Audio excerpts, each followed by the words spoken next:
will move to the Chancellor's report. Thank you, President Gonzalez-Brito.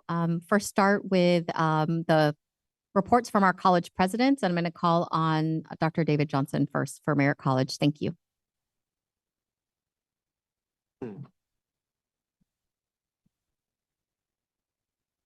Good evening, good evening, good evening. Chancellor Gilkerson, President Gonzalez-Brito, board, colleagues, and community. Since you have my board report, which highlights, number one, our efforts to connect middle school students from the Fruitvale to our campus in general and our landscape horticulture program in particular. Two, our campaign to get every single instructor to utilize open educational resources and zero-cost textbooks. And three, a transfer partnership event with UCSD that was set for this Thursday with the 3 other campuses, but unforeseen circumstances mean we're gonna have to forestall that. I just wanna spend a few minutes briefly highlighting 3 items that are on the consent agenda that pertain to Merritt. First, we would appreciate the board trustees' support of Merritt's and actually Laney's children's centers by allowing us to accept the $435,000 from the City of Oakland Head Start program. Our students identify lack of childcare as one of the greatest challenges to continuing their education. And while we know the Children's Center and this funding, it's not going to meet all of our needs, but it provides for a model and a foundation upon which we can build. And at Merritt, the opening of our $40 million child development, early childhood education building will move us closer to this goal as well. Second, I wanted to thank the Board of Trustees for the funding that it has approved thus far, and hopefully will continue to approve to support Merritt's free breakfast program. Inspired by the Black Panther Party's efforts to feed the community in the 1960s and 70s, and meant to address the food insecurity and economic challenges exacerbated by the pandemic. For the past several semesters, we've given our students who've registered free breakfast. And for the spring semester, we're extending that program to provide a lunch option. And I can share with you with the meals that we've provided our students have made a difference in students' lives. And actually, it's also made a difference in campus student life in terms of bringing people back and creating the type of community that we want to engender on our campuses. So we're grateful for your support in that respect. And finally, Ames College Preparatory High School. They're seeking to offer dual enrollment classes through Peralta by entering into a college and career access pathways CCAP agreement. And aside from the general benefits that we know accrue from such a partnership, students gaining access to higher ed, and the colleges growing our enrollment and creating potential pipelines to our campuses, I would like to point out that Ames plans to actually physically operate on Merritt's campus starting in the fall. So as such, approving the CCAP agreement would be ideal for the students who are already in our classrooms and walking our hallways. And we'd be extremely pleased to teach them. So that concludes my report for this evening. Thank you, Dr. Johnson. Now, Dr. Besikof for Laney College. Good evening, Chancellor Gilkerson, Board President Gonzalez-Brito, members of the governing board, colleagues in education, and of course, our valued students and community members. Just wanted to first begin by extending appreciation to our district colleagues, especially in District General Services, as we continue to navigate challenges, both expected and especially the ones over the past couple of weeks, unexpected, especially as we work to bring our elevators back online. Certainly appreciate the ongoing collaboration and efforts on the campus front with the things that we're encountering.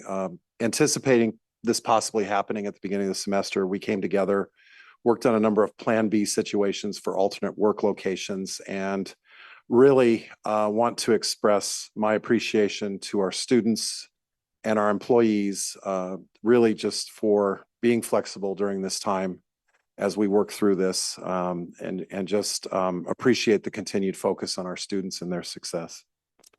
Speaking of students, just a brief enrollment report. As of today, compared to a year ago, we are still up 5%.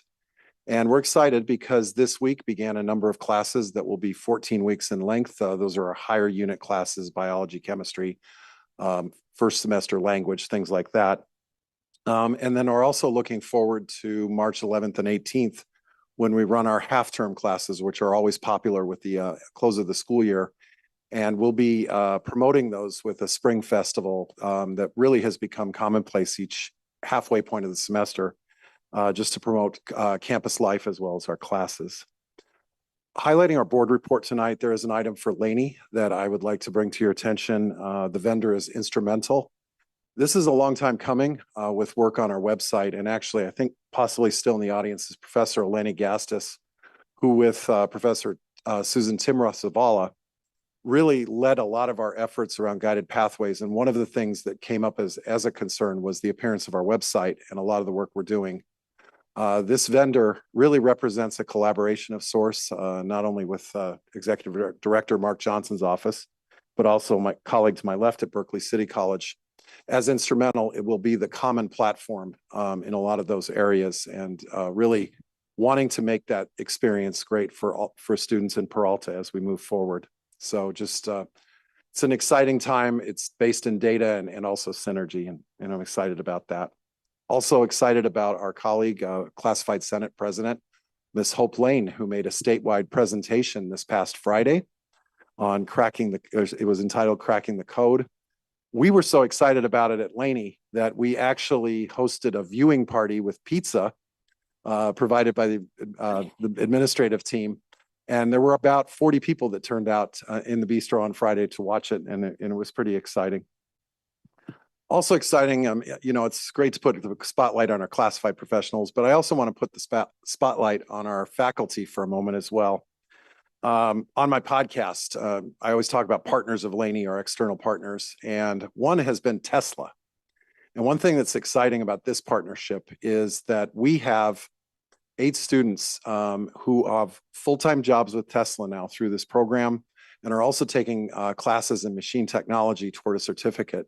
And it's really an exciting opportunity that shows education and industry getting together to do great things. And I want to express special appreciation to Department Chair Adam Balog, as well as Professor Peter Ahn for this incredible effort. And in closing my report tonight, it's a few mixed emotions, but I want to express special appreciation to Ms. Arlene Lontock, who is transitioning over to Human Resources to take an executive assistant role. My story as president began as Arlene began hers as the executive assistant to the president, and she's just done incredible service to Laney, and certainly our entire college wishes her the very best. And with that, I'll conclude my report. Thank you, Dr. Besikof. I'll now move to Dr. Denise Richardson for Berkeley City College. Good evening, Chancellor Gilkerson, Board President Gonzalez-Brito, trustees, colleagues, students, and members of the community. Last Thursday afternoon, Berkeley City College had a beautifully coordinated kickoff to our Black History Month and Lunar New Year celebrations. This is the first time that BCC has collaborated on these 2 cultural celebrations, and it is a nod to the close relationship that has been forged between Black Americans and Asian Americans since the early 19th century, when as immigrants and former slaves, they shared a struggle for equality and survival. Today, we had a presentation by the current Buffalo Soldiers, who represent the largest African-American motorcycle club in the country. They even brought their motorcycles with them into our atrium. So it was very exciting to see them. They shared the history of Buffalo Soldiers, who were United States Army regiments formed during the 19th century to serve on the American frontier. Interestingly, we learned that the name Buffalo Soldier was one that was given to them by Native Americans. We hope that you will join us for our remaining celebratory events.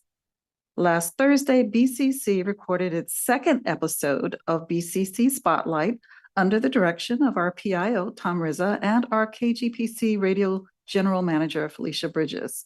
This segment featured Ms. Ramona Butler, the coordinator of our EOPS CARE program. Ms. Butler did an amazing job sharing eligibility requirements and benefits for students joining the program.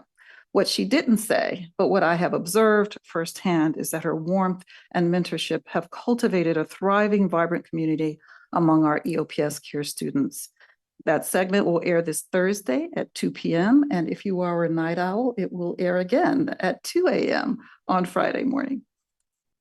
I'd like to recognize some exciting things happening for some of our BCC administrators.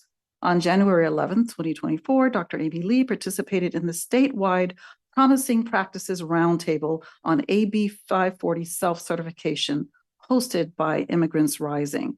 There, Dr. Lee spoke about Peralta's practice of self-certification with the AB 540 affidavit as a practice to reduce barriers for students.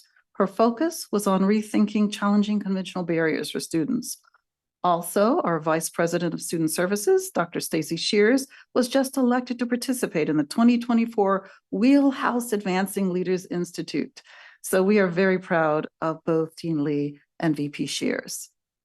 In our effort to highlight the invaluable contributions of our classified professionals, BCC has just initiated a monthly presidential recognition. Our first recipient of this award is Natalia Fedorova. Natalia has served in various roles at Berkeley City College over the last 10 years, and in her current role as project manager of grants and special projects, she's provided tireless support this past year in developing robust work-based learning opportunities for our students. Natalia's tenacity and ingenuity has helped to provide paid internships for 34 students working at Berkeley Lawrence National Labs, UCSF Bayer, pharmaceuticals, and other enterprises such as KPFA. She also manages our grant-supported internship program and 4 California Apprenticeship Initiative grants. Without a doubt, Ms. Fedorova is a BCC jewel and embodies the spirit of BCC's mission, transforming lives one work-based learning opportunity at a time. Lastly, I would like to share that I've been attending Berkeley Rotary Club meetings on Wednesdays at noon. They have been very welcoming and are very excited to have a renewed relationship with Berkeley City College. At the last meeting I attended, Mayor Jesse Arreguin delivered an inspiring and impactful speech that demonstrated a deep understanding of Berkeley's political challenges and highlighted his hope for a better way forward. He kept it real in a way that politicians rarely do these days. This concludes my report for Berkeley City College. Thank you, Dr. Richardson. Now turn to Dr. Mildred Lewis, the Vice President of Student Services for College of Alameda, who's standing in for the college president tonight. Thank you. Thank you. Good evening, Chancellor Gilkerson, Board President Gonzalez Brito, trustees, and community. On behalf of Dr. Bayrami, I'm happy to share a lot of activities happening at College of Alameda. We continue to focus on our education master plans, ABCs, academic excellence, budgetary competency, and community partnerships. We have our upcoming annual community partnership breakfast with over 230 partners who have been invited to attend. Currently, College of Alameda is also launching our mobile COA for spring 2024, and our community partners are encouraged to request application support, academic counseling for our distinguished academic programs, and financial aid application assistance for our incoming students. College of Alameda hosted our free enrollment festival on Saturday, January 20th to increase onboarding and class registration. We had an honorable turnout of 84 students, even with the inclement weather, to support enrollment at the college. Prior to January 20th, the Student Services and Instructional Deans led an integrated Student Leadership Professional Development Institute. It was the first in a series of PD opportunities for student leaders on campus to learn about team building, office logistics, and customer service, and event and mobile College of Alameda training. Student workers from our Learning Resource Center, Puente, Acceso, our associated students of College of Alameda, and the Welcome Center participated. And finally, I'd like to echo the sentiments of Dr. Goldstein and share that Mary O'Shaughnessy was a cherished member of College of Alameda family, and her dedication to our students, her genuine passion for her work, and her love for our community will be missed. Many of us have fond memories of her lively spirit and her enthusiasm for life. This concludes College of Alameda's report, and thank you. Thank you, Dr. Lewis. So now I'll move to the Chancellor's report. So first, I want to thank our two student trustees for taking the time to meet with me. Recently, we had a really incredible conversation looking at enveloping and creating more pathways for students to be involved on campus. And so I'm really looking forward to the work that we're doing together and look forward to our meeting in late February with more student leaders and interested students from the campuses. And want to appreciate both of you for being out tabling at the campuses and really hearing from students directly and sharing that with me. We hosted a district service center team meeting on January 25th, and I got to say, it was pretty fun. It was a meet and greet. We had some music. I really want to thank, you could see some of the pictures there on the screen, and I want to thank really the marketing public relations team, Angel in particular, for helping with the microphones and getting the sound and everything up, to our custodial team for setting it up. And I have to tell you, there were so many new employees in our district office who had never even met each other before, that it was such a lovely time. And I need to give a special shout out to Tashetta Henry for her incredible support, actually helping with the bingo that we did and all of the ways that we got to be introduced. And so I want to thank the District Service Center family and team for inviting me and welcoming to the district. I got to experience the very first PBC, PGC joint meeting, and it was a barn burner. If you look at the pictures, you can tell by it. No, it was the worst picture you could get on Zoom of everybody. And I thought I'd make a joke about it. It's not, I mean, look at me, I'm looking up into the thing, but that's basically what Mark Johnson could find. And so it is kind of funny, but I want to tell you, people were deeply engaged, even though this is not the best picture of all of them. But I want to thank again, Nathaniel Jones, Koana Rollins, Tim Redberger, Matthew Goldstein, Tashetta Henry, who all co-chair these areas, these important committees to begin that talk. And I won't repeat Dr. Goldstein's remarks about the work that we're going to be doing together going forward, and look forward to the board hearing a report on the governor's proposal at the next meeting. Community engagement and advocacy, I just wanted to highlight a couple of things. I had the opportunity as the chair of the CEO of Food and Affordability Task Force for the California Community Colleges to lead a legislative briefing in Sacramento in January. And I think Dr. Johnson's comments tonight were illustrative of what we really are experiencing statewide, with the largest student report on student basic needs, with over 66,000 students across the California community colleges, where 2 out of every 3 students experience basic needs insecurity.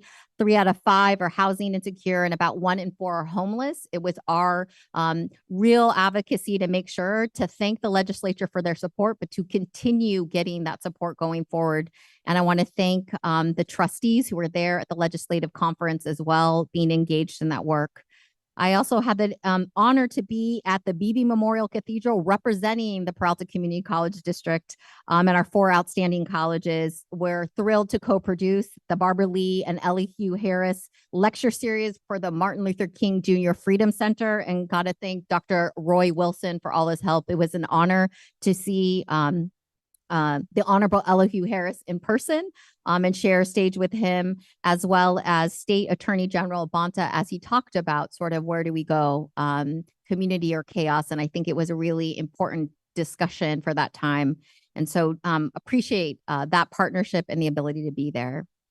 You heard it already. I'm going to say it again. I had the opportunity to watch Hope Lane in action. And really, I want to just illustrate that this was a statewide webinar. So this was a huge thing to have our Laney Classified Senate president representing leadership and what it looks like. And she really talked about this idea and ethic of coming together, that everybody needs to work collaboratively in order to move and support, participatory governance and the work that we're doing on behalf of students. So I want to give Hope a shout out. And you can see there, she was with pretty incredible panelists from across the state. And this was sort of supported by the LIFT program and CSU Fullerton, who've supported many of our professionals, both classified and administrators, who've gone through the LIFT program. And so grateful to them for that support. We were in the news in the Oakland side. Want to just give a little shout out again to our students leaders who took the time to actually talk with a reporter about free tuition at Peralta Colleges and how it's having an impact on our students. I want to thank the colleges for their work collaboratively on this program, and certainly to Board President Gonzalez Brito for taking the time to elevate the work that's being done and the impact, particularly for our underrepresented student populations and how this program has worked. We certainly know that we need more federal and state support to support these types of programs, but grateful for the leadership of this board and my colleagues across the way in making sure that students have access to our incredible campuses. And you see here the wishing tree. This was part of my professional development flex day. Welcome was our wishing tree. I want to thank College of Alameda and today Laney College for starting off the listening sessions that I've been doing. But there are many wishes on these trees. You're welcome to add them. But the wishes that I saw, some of these included new beginnings, dedication, ethics, staying in line with the industry, more social activities for employees, looking for talent from within, leading with love, accountability, the community garden, forgiveness, peace, balance, and greater sense of community, authentic collaborations, and adopting a new district map were some of them. These weren't all of them, but I think it's just, again, illustrative of sort of where we are at this point in time. And as we embark in and celebrate the Lunar New Year, a happy Tet to those, and the incredible historical contributions, both today, it shouldn't just be 1 month, but of our Black history celebrations. I want to just honor the fact that we're in a time of being able to actualize, I think, many of the things that we're here, and certainly incredibly committed to doing that. And thank the colleagues who've spoken tonight from our Senate leadership, the college presidents for their work. I also want to share with the Peralta community that I've placed the Executive Director of Public Safety, Tim Thomas, on leave pending his resignation from the position with the district. Mr. Thomas is dealing with 2 legal matters, one involving his work for the district and one personal to him. While on leave, Mr. Thomas can focus on these matters. I appreciate truly that Mr. Thomas joined the district at a time of great change in our public safety program, and really am grateful to him. Amy Marshall, our Associate Director of Public Safety, will lead day-to-day operations of the public safety program and is available if there are any questions from the campuses. We are also continuing our partnership with Marina Security at each campus and the district office. In addition, we will be continuing the work of developing a robust public safety and wellness program. I look forward to working in partnership with our participatory governance groups and stakeholders as we develop a public safety program that reflects the values we hold as a district and supports the safety of our students, staff, and community at the Peralta Colleges. That concludes my report for tonight. Thank you, Chancellor, and thank you, Presidents, College Presidents. So with that, we'll move to the consent agenda.